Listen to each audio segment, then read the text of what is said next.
আজকে management first পেপারে first চ্যাপ্টারে এক ভিডিওতে কিভাবে পুরো চ্যাপ্টার ক্লিয়ার করা যায় সেটা নিয়ে দেখাবো। এই চ্যাপ্টারে আমরা দেখব কিভাবে এমসিকিউ আসে, সিকিউ আসে, ক খ গ ঘ প্রশ্ন কোথা থেকে আসে, কোন টপিকগুলো স্পেসিফিক্যালি পড়লে আমার এমসিকিউ, সিকিউ এবং ভর্তি পরীক্ষার জন্য কনসেপ্ট ক্লিয়ার হয়ে যাচ্ছে, সেটাই আমরা আমাদের আজকের ভিডিওতে দেখব। আমরা যদি পুরো চ্যাপ্টারটাকে ভাগ করি 1 2 3 4 5 6 ছয়টা ভাগে আমরা ভাগ করতে পারছি, যেখানে আমরা দেখি ব্যবসার একদম উৎপত্তি অর্থাৎ ব্যবসার শুরু থেকে শুরু করে আমার শিল্প, বাণিজ্য, সেবা, বাংলাদেশে যে পরিবেশের প্রভাব, এই সমস্ত কিন্তু আমরা দেখছি। এখন কোয়েশ্চেন হচ্ছে, আপু এই স্টারগুলো কেন দেওয়া? এই স্টারগুলো দেওয়া কারণ হচ্ছে এই টপিকটা আমার পুরো বইয়ের মধ্যে কিন্তু স্পেসিফিক্যালি কিছু টপিক আছে। এই টপিকটা কোনটার জন্য কতটুকু বেশি ইম্পর্টেন্ট সেটাই স্টার দিয়ে বোঝা যাচ্ছে। যেমন আমি যদি একটু বাণিজ্যটা দেখি অথবা একটু প্রত্যক্ষ সেবাটা দেখি, বাণিজ্য থেকে আমার গ আর ঘতে সবচেয়ে বেশি প্রশ্ন আসে। সেমভাবে শিল্প থেকে আমার ঘয়ের চেয়ে বেশি গতে সবচেয়ে বেশি প্রশ্ন আসে। তোমাদের সুবিধার জন্য যেটা করেছি, তোমাদের কলেজের পরীক্ষা, টেস্ট পরীক্ষা, এইচএসসি পরীক্ষা এবং ভর্তি পরীক্ষা যেখানে যেখানে রিটেন আছে, সেই পরীক্ষাগুলোর মধ্যে কোন জ্ঞানমূলক এবং অনুধাবনমূলক প্রশ্নগুলো সবচেয়ে বেশি পরিমাণে প্রত্যেকবার রিপিটেটিভলি আসে, এরকম টপ 10টা করে প্রশ্ন তোমাদেরকে আমি এখানে দিয়ে দিয়েছি, যাতে পরীক্ষার আগে এখান থেকে এই প্রশ্নগুলো দেখে গেলে তোমাদের হুবহু এখান থেকে কমন পড়ে যায়। তো এইটা তোমাদের জন্য পরীক্ষার আগে দেখার সবচেয়ে ইজিয়েস্ট ওয়ে যে এই জ্ঞানমূলক এবং অনুধাবনমূলক প্রশ্নগুলো আমি পারি কিনা, এবং সাথে সাথে আমাদের গ এবং ঘ নম্বরে কোন কোন টপিক থেকে সবচেয়ে বেশি প্রশ্নগুলো আসে সেই টপিকগুলো দেখে নিল। এতক্ষণ তো আমরা দেখে নিলাম কোন টপিক থেকে সবচেয়ে বেশি প্রশ্ন আসে, কোন কোয়েশ্চেনগুলো সবচেয়ে বেশি আসে। এই কোয়েশ্চেনের অ্যান্সারগুলো দেখতে হবে না, কনসেপ্ট তো জানতে হবে। চলো এখন আমরা এই কনসেপ্টগুলো দেখে নিই। আমরা পুরো চ্যাপ্টারকে 3টা ভাগে ভাগ করি।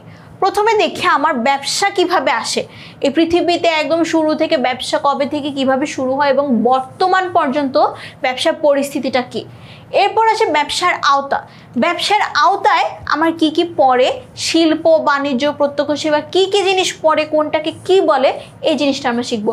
এবং লাস্টে দেখবো ব্যবসার কার্যাবলী, যে একটা ব্যবসা করার জন্য আমার কি কি ধরনের কাজ করতে হয়। সবার প্রথম, এত বড় ছক দেখে ভয় পেও না, অনেক বড় বড় টপিককে আমি একদম ইন শর্ট করে এখানে নিয়ে আসছি। আমি আমার ব্যবসার ক্রমবিকাশের স্তরসমূহ যদি দেখি, যেখান থেকে আমার এমসিকিউ আসে, প্রাচীন যুগ, মধ্যযুগ, আধুনিক যুগ।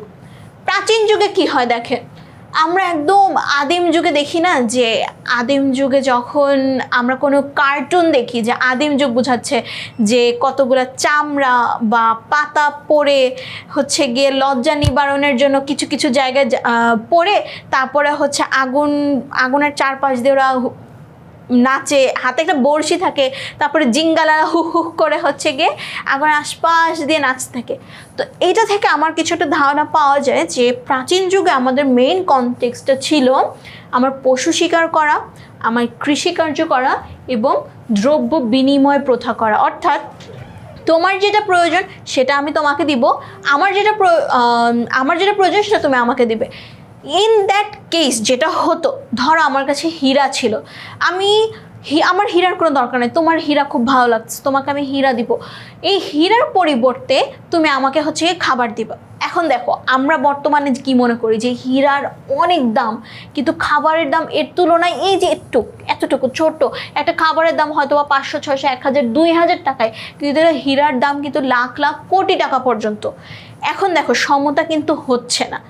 এই কারণে আস্তে আস্তে যখন আমরা মধ্যযুগে প্রবেশ করি, তখন আমরা কয়েন বা সোনা রূপাকে আমাদের বিনিময়ের মাধ্যম হিসেবে একটা স্ট্যান্ডার্ড বার হিসেবে তৈরি করার বা বাজার বা মার্কেট তৈরি করার চেষ্টা করি, যেখানে আমরা স্বর্ণ মুদ্রা দিয়ে আমরা কোনো দ্রব্য পণ্যের মান নির্ধারণ করতাম। এবং তখনই কিন্তু আমার অর্থের প্রচলন হয়, অর্থাৎ সেই স্বর্ণ মুদ্রা বা রৌপ্য মুদ্রা, যেটা আমরা রাজা বাচ্চাদের, গোপাল ভাঁড় দেখি না আমরা মাঝে মধ্যে, গোপাল ভাঁড়ের মধ্যে দেখবে যে স্বর্ণ মুদ্রা পাস করতেছে একজন আরেকজনকে, ওদেরকে বেতন দিচ্ছে স্বর্ণ মুদ্রাতে। এটা তখন মনিটারি বা টাকার সমতুল্য হিসেবে ব্যবহার করা হতো। এবং এই যে যখন আমার অর্থের প্রচলন শুরু হয়ে গেছে, তখন তো আমার বাজার শুরু হয়ে গেছে, কারণ তখন বাজারে মানুষ যার যেখানে যেটা প্রয়োজন সবাই এক জায়গায় আসতো, নিজেরা মুদ্রার বিনিময়ে নিজের চাহিদা অনুযায়ী পণ্য কিনে নিত, এবং এটার মাধ্যমে আমার ব্যবসা এবং উপনিবেশ সৃষ্টি হয়। এখান থেকে যে এমসিকিউটা সবচেয়ে বেশি আসে এবং যে এমসিকিউটা সবচেয়ে বেশি ভুল করা হয়, অর্থের প্রচলন কোন যুগে হয়? সবাই বলে প্রাচীন যুগে। প্রাচীন যুগে কিন্তু অর্থের প্রচলন হয় না। প্রাচীন যুগে যে সমস্যাটা ফেস করা হয় সেটা হচ্ছে বিনিময় মাধ্যম, সেটার সলিউশন হিসেবেই আমার মধ্যযুগে এসে অর্থের প্রচলন হয়। তারপর আসে আমার আধুনিক যুগ। আমার আধুনিক যুগের শুরুটাই হয় 1750 থেকে 1850 সালের শিল্প বিপ্লবের মাধ্যমে। এখন কোয়েশ্চেন হচ্ছে, আপু শিল্প বিপ্লব কি? এই যে 1750 থেকে 1850 সালের যে 100 বছরের সময়কালটা, এই সময়কালের মধ্যে অনেক নতুন নতুন যন্ত্র আবিষ্কার হয়, অনেক নতুন নতুন প্রযুক্তি আবিষ্কার হয়, যেটার মাধ্যমে বিভিন্ন প্রতিষ্ঠান যারা হচ্ছে অ্যানালগ উপায়তে কাজ করতো সেটা ডিজিটালাইজড হওয়া শুরু হয়। বিভিন্ন ধরনের নতুন নতুন মেশিনের মাধ্যমে খুব দ্রুত পরিমাণে কাজ করা শুরু হয়, এবং যে শ্রমিক, যে ঊর্ধ্বতন বা যে অধস্তন আছে, তাদের কাজকর্ম বা জীবন বা লাইফস্টাইলকে আরও সহজ করে তোলে। সেখান থেকে আমার আস্তে আস্তে প্রযুক্তির উন্নয়ন হয়, এবং বর্তমানে বাজার ব্যবস্থা, যেখানে আমরা প্রযুক্তি ছাড়া কিছু চিন্তা করতেই পারি না, সেই ব্যবস্থা পর্যন্ত চলে আসে। তো এইটা হচ্ছে আমার ব্যবসার ক্রমবিকাশ।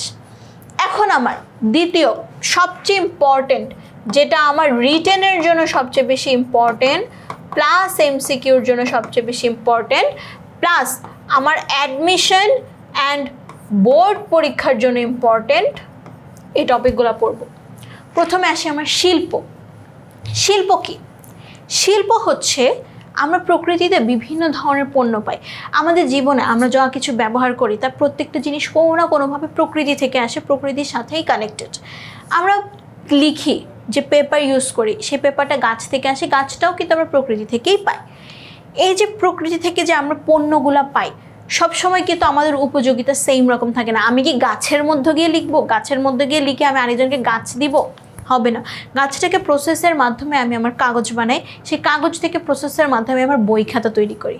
অর্থাৎ আমরা প্রকৃতি থেকে যে পণ্যগুলো পাই, সে পণ্যগুলোকে প্রসেসের মাধ্যমে বিভিন্ন পণ্য উৎপাদন করে মানুষের চাহিদা নিবারণ করা বা মানুষের চাহিদা উপযোগীকে নিবারণ করাকেই হচ্ছে শিল্প বলা হয়।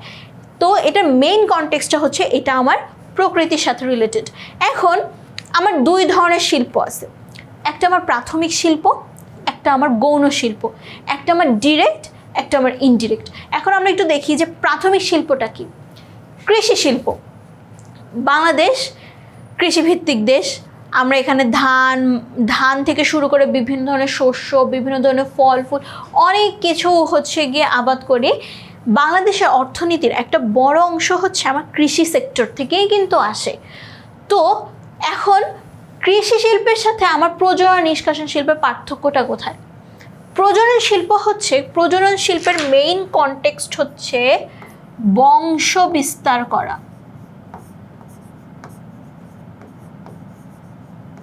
অর্থাৎ এটা আমার মূলত প্রাণীর সাথে রিলেটেড। প্রাণী, বংশ বিস্তার তো আর প্রাণীকে ছাড়া সম্ভব না, আমার প্রাণীর সাথে রিলেটেড। আমরা যখন হাঁস মুরগি পালন করি না গ্রামের বাড়িতে, হাঁস মুরগি গরু ছাগল, ইদানিং দেখি ময়ূর ভেড়া ঘোড়া উট, এগুলো অনেক কিছু এখন লালন পালন কিন্তু করে। সেখানে কি হয়, একটা উট থেকে 2টা উটের বাচ্চা হয়, সেগুলোকে লালন পালন করে বড় করে, আবার সেখান থেকে আরও 5টা বাচ্চা হয়, এভাবে আস্তে আস্তে বংশ বিস্তার করে। প্রজনন শিল্পের ক্ষেত্রে আমার মেইন কনটেক্সটটা হচ্ছে বংশ বিস্তার করা। ঠিক আছে, অর্থাৎ আমার 1জন থেকে 2জন, 2জন থেকে 5জন, 5জন থেকে 10জন, 10জন থেকে 50 জন, এইভাবে যাতে আমার প্রজন্মগুলো চলতে থাকে, এটা হচ্ছে আমার প্রজনন শিল্পের মেইন কনটেক্সট। নিষ্কাশন শিল্প, প্রকৃতিতে কোনো সম্পদ পাওয়া যায় এবং সেই সম্পদটা আমরা প্রকৃতি থেকে আহরণ করে নিয়ে আমাদের কাছে ইউজ করি, এটা হচ্ছে নিষ্কাশন শিল্প। যেমন কি, যেমন হচ্ছে কয়লা, যেমন হচ্ছে সোনা, যেমন হচ্ছে রূপা, এগুলো আমাদের প্রকৃতিতে পাওয়া যায়। প্রাকৃতিক নিয়মে একটা সার্কুলেশন এর মাধ্যমেই কিন্তু আমাদের কয়লা, সোনা, রূপাগুলা প্রাকৃতিকভাবেই তৈরি হয় এবং এই সোনাকে আমরা হচ্ছে কি আমাদের মুদ্রা হিসেবে ইউজ করি, আমাদের স্বর্ণ গয়না হিসেবে ইউজ করি, কয়লাকে আমাদের জ্বালানির একটা বড় সেক্টর হিসেবে ইউজ করি কয়লাকে। তো এক্ষেত্রে আমার নিষ্কাশন শিল্পের ক্ষেত্রে আমরা প্রোডাক্টটা প্রকৃতি থেকে ডিরেক্ট পাচ্ছি।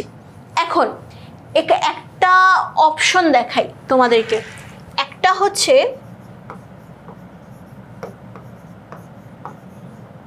মাছ চাষ করা, একটা হচ্ছে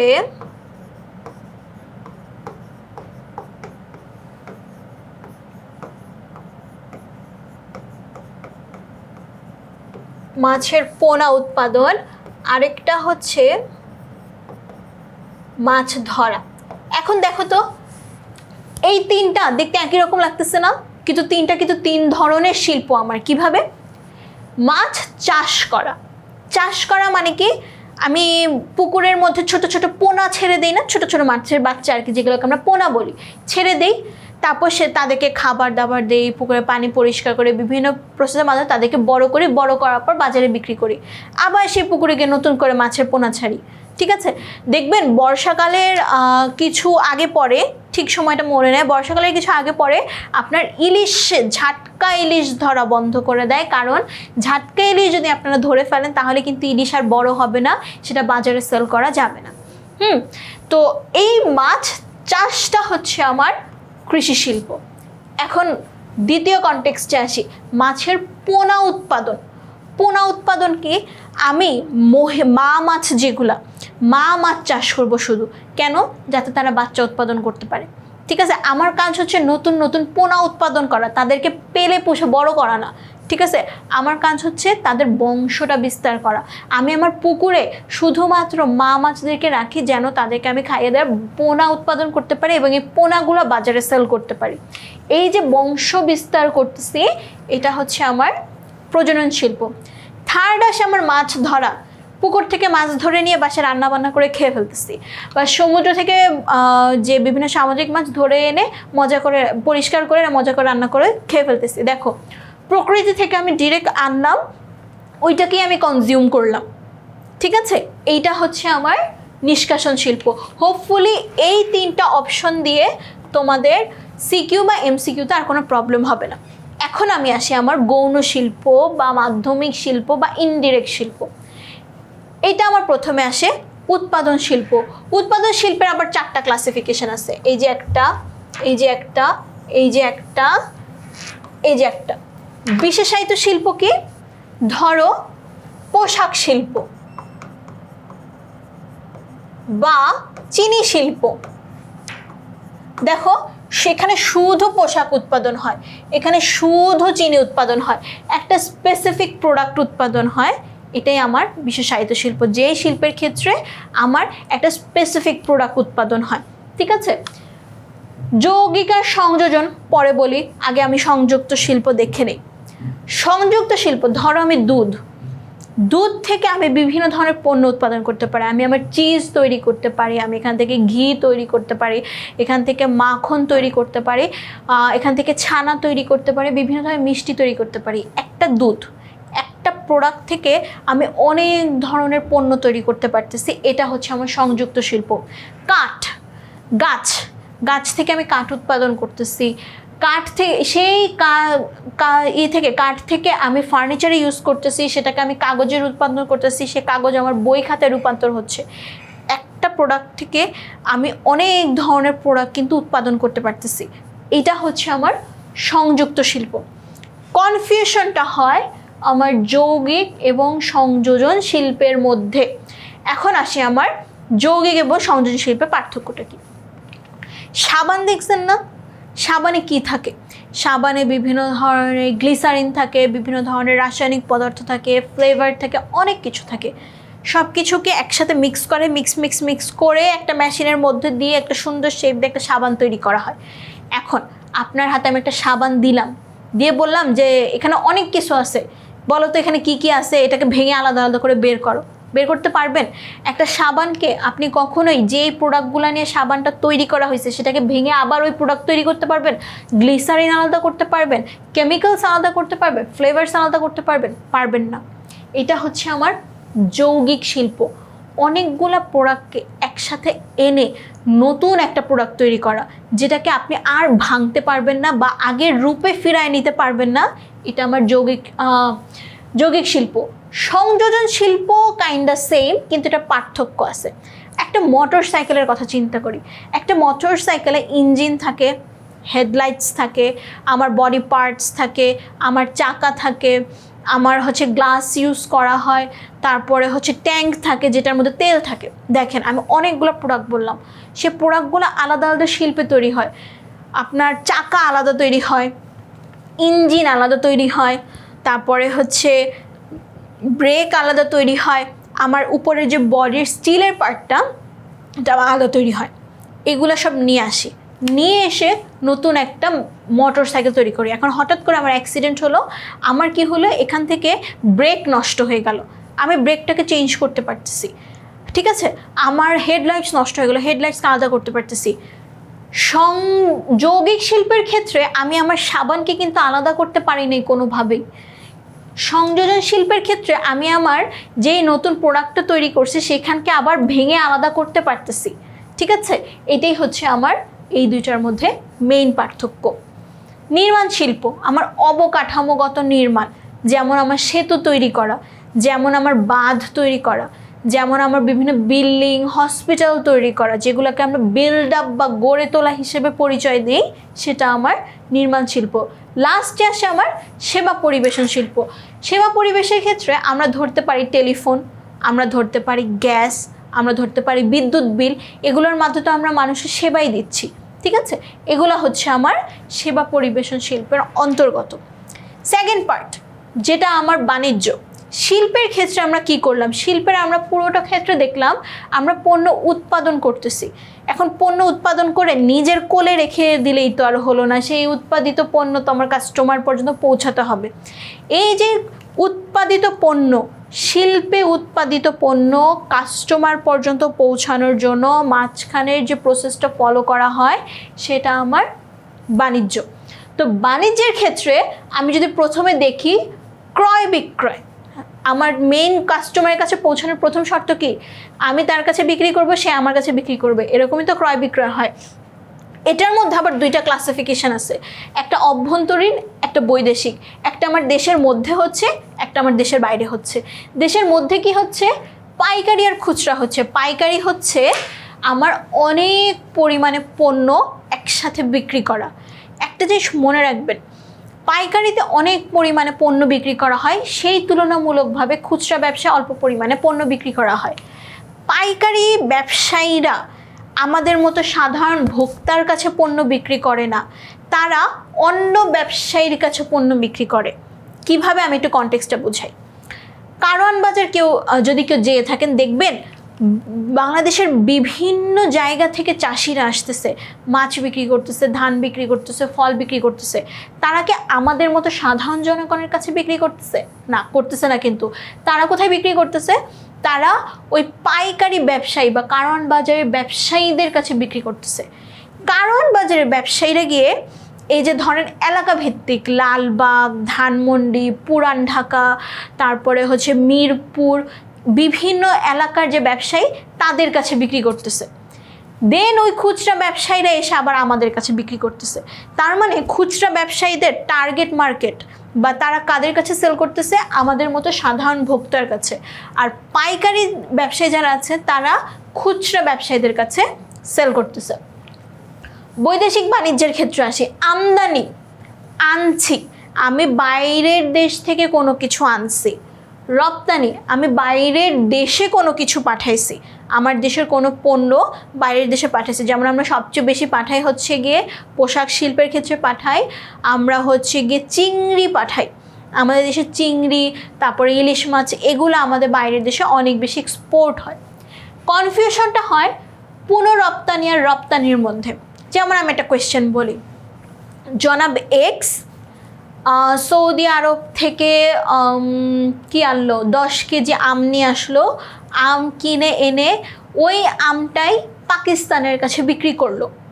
ঠিক আছে, দেখেন উদ্দীপকের কোথাও কিন্তু বলা নাই যে আমটাকে প্রসেস করা হয়েছে বা প্যাকেজিং করা হয়েছে বা কোনো ধরনের চেঞ্জেস করা হয়েছে। যেই জিনিসটা আনছে ওই জিনিসটাই সেল করতেছে। ঠিক আছে, এটা হচ্ছে পুনঃরপ্তানি।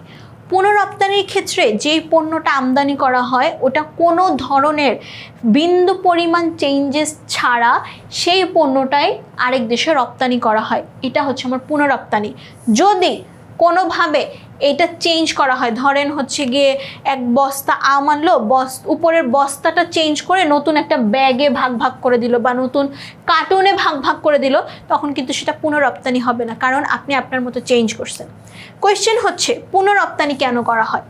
অনেক সময় দেখা যায় বিভিন্ন দেশের সাথে ডিরেক্ট কানেকশন থাকে না। ধরেন মনে করতে পারেন, আমি এই যে হাইপোথেটিক্যালি বলতেছি, সৌদি আরবের সাথে পাকিস্তানের ডিরেক্ট কোনো যোগাযোগ নাই, তখন বাংলাদেশ একটা মধ্যস্থতাকারী দেশ হিসেবে পরিচয় দেয়। তারা কি করে, সৌদি আরবের থেকে আনে, তারপর পাকিস্তানের কাছে সেল করে। মাঝখানে বাংলাদেশের কী লাভ? বাংলাদেশে একটু বেশি টাকা পাচ্ছে, একজন ব্যবসায়ী হিসেবে কাজ করতেছে। পাকিস্তানের কী লাভ? পাকিস্তান সৌদি আরবের পণ্য ভোগ করতে পারতেছে। সৌদি আরবের কী লাভ? সে তার পণ্য পাকিস্তানের কাছে বিক্রি করতে পারতেছে। এই কারণে আপনার পুনঃরপ্তানিটা করা হয়। এই যে আমরা বাণিজ্য করতেছি, এই বাণিজ্যের সহায়ক কাজ বা এই বাণিজ্যের ক্ষেত্রে সবচেয়ে বেশি হেল্প করে কোন কাজগুলো? ব্যাংক আপনাকে লোন দেয়, আপনার টাকা পয়সা লেনদেন করতে সাহায্য করে, আপনাকে টাকা পয়সা বিষয়ক নির্দেশনা দেয়, বিভিন্ন দলিল প্রণয়ন করে, এটা হচ্ছে ব্যাংকের কাজ। বিমা, বড় বড় শিপ বা বড় বড় হচ্ছে গিয়ে আপনার যখন লট দেশের বাইরে যায়, তখন আপনার বিভিন্ন ধরনের দুর্ঘটনা হতেই পারে। আপনার আগুন লেগে যেতে পারে, ঝড় কবলে পড়ে যেতে পারেন, হারাই যেতে পারে পণ্য। যদি গ্লাসের মতো কোনো ভাঙা পণ্য হয় যেগুলো সহজে লাগলেই ভেঙে যাবে, সেগুলো ভেঙে যেতে পারে। তো এত বড় বড় ব্যবসার ক্ষেত্রে আমার বিমাটা খুব বেশি প্রয়োজন। পরিবহন, সবচেয়ে বেশি আম উৎপাদন হয় রাজশাহীতে, তাই বলে কি পঞ্চগড়ের মানুষ আম খাবে না? রাজশাহীতে আম উৎপাদন হয় দেখে রাজশাহীতে আমের কেজি 40 টাকা, আর পঞ্চগড়ে আম উৎপাদন কম হয় দেখে সেখানে আমের কেজি 400 টাকা। জিনিসটা কি জাস্টিস হলো? তো এই যে রাজশাহীতে যে বিপুল পরিমাণে আম উৎপাদন হচ্ছে, সেই আমটা যাতে পুরো দেশের মানুষের কাছে পৌঁছায়, এই কারণে পরিবহন কাজ করে। গুদামজাতকরণ, এই যে সিজনাল ফল যদি আমি ধরি, আপনার সিজনাল ফল একটা নির্দিষ্ট সময় উৎপাদন হয়, যেমন ধরেন আম, কাঁঠাল, জাম, এগুলো গ্রীষ্মকালে সবচেয়ে বেশি উৎপাদন হয়, কিন্তু মানুষ কী করে, এটাকে স্টোর করে রাখে। যেমন আমার বাসায় বলি, আমার বাসায় কী করা হয়, গ্রীষ্মকালে যখন আমের দাম কমে যায়, অনেক বেশি আম উৎপাদন হচ্ছে, তখন আমগুলোকে বাসায় আনা হয়, সেটাকে প্রসেস করা হয়, সেটাকে হচ্ছে কি সুন্দর করে পিস পিস করে কেটে বক্সে, বড় বড় প্লাস্টিকের বক্সে ভরে ফ্রিজে রেখে দেওয়া হয়। পরে যখন ধরো রোজার সময় আসতেছে বা অনেক গরমকাল আসতেছে বা কখনো হচ্ছে জুস খেতে ইচ্ছা করতেছে, তখন ওইটাকে বের করে ব্লেন্ড করে জুস করে খেয়ে ফেলা হয়। দেখেন, স্টোর করতে পারতেছি দেখে আমি সারা বছর ধরে এই প্রোডাক্টটাকে ভোগ করতে পারতেছি। বাজারজাতকরণ প্রসার, মার্কেটিং, আমি কি পণ্য উৎপাদন করতেছি, এই পণ্যের উপকারিতা কি, পণ্যটা কোথায় পাওয়া যাবে, পণ্যের দাম কত, আপনার কেন এই পণ্যটা কেনা উচিত, এই সমস্ত জিনিস মানুষ কাছে প্রচার করা বা মানুষকে জানানোটাই হচ্ছে আমার বাজারজাতকরণ প্রসার। এরপর আসি প্রত্যক্ষ সেবা। প্রত্যক্ষ সেবার ক্ষেত্রে আমার দুইটা কনটেক্সট আছে, একটা মুনাফা অর্জন, একটা অমুনাফা অর্জন। মুনাফা অর্জনের ক্ষেত্রে আমরা ধরতে পারি আমাদের ওকালতি, বিভিন্ন উকিলরা আলাদা আলাদা চেম্বার দিয়ে বসে, ডাক্তাররা বিভিন্ন চেম্বার দিয়ে বসে, তাদের মেইন কাজ হচ্ছে আমি পেশেন্ট দেখব, টাকা নিব, সেখানে আমার প্রফিট হবে। এটা হচ্ছে আমার মুনাফা অর্জনকারী প্রতিষ্ঠান। অমুনাফাভোগী প্রতিষ্ঠান কি? আমরা কিছু সামাজিক ব্যবসার কথা শুনছি না, ধরো হচ্ছে একটা হসপিটাল তৈরি করছি, সে হসপিটালে 50 টাকা টিকিট, আমি হসপিটালের সাথে একটা পার্ক তৈরি করছি, যাতে হসপিটালে যারা পেশেন্ট আছে, অনেকে থাকে না যে হসপিটালের বেডে শুয়ে থাকতে ভাল লাগে না, সারাদিন হসপিটালে থাকলে উল্টা আরও অস্বস্তি লাগে, এই যে এই মানুষগুলো যাতে বিকালবেলা বের হয়ে একটু পার্কে আস্তে আস্তে হেঁটে আসতে পারে, সে যেন দ্রুত সুস্থ হতে পারে, তার জন্য আমি একটা 50 টাকার টিকিটের হসপিটাল তৈরি করছি। এখন কথা হচ্ছে, এই যে এখানে হসপিটালে কি প্রফিট হয় না? অবশ্যই প্রফিট হয়, কোনো না কোনো জায়গা থেকে তো আমার প্রফিট আসতে হবে, না হলে তো আমার হসপিটাল চলবে না। কিন্তু এই প্রফিটটা মালিকরা নিজেরা ভোগ করে না, তারা এই প্রফিটটা দিয়ে এই যে পেশেন্টদের জন্য, হসপিটাল পেশেন্টদের জন্য নতুন নতুন ধরনের হুইল চেয়ার কিনলো, এসি লাগালো, হসপিটালটাকে আরও বড় করলো, অন্য এক জায়গায় একটা ব্রাঞ্চ দিল, পেশেন্টের কাজেই এটাকে ইউজ করতেছে। এটা হচ্ছে আমার অমুনাফাভোগী প্রতিষ্ঠান। তারপর আসি, আমার ব্যবসায়িক কাজের মধ্যে উৎপাদন তো করলাম, শিল্পের মাধ্যমে আমার উৎপাদন হলো, বন্টন করলাম, বাণিজ্যের মাধ্যমে আমার বন্টন হলো। বন্টন হওয়ার পরও আমার কিছু এক্সট্রা কাজ থাকে, যেমন গবেষণা কার্য। আমার মার্কেট রিসার্চ করে জানতে হবে মানুষ কোন ফ্লেভারের জুসটা সবচেয়ে বেশি পছন্দ করে, বর্তমানে কোন রাইটারের বই সবচেয়ে বেশি বাজারে চলতেছে, কোন রাইটারের ম্যানেজমেন্ট বই সবচেয়ে বেশি কলেজের স্টুডেন্টরা কিনতেছে, তাহলে আমি সেই পরিমাণে আমার বই উৎপাদন করতে পারবো।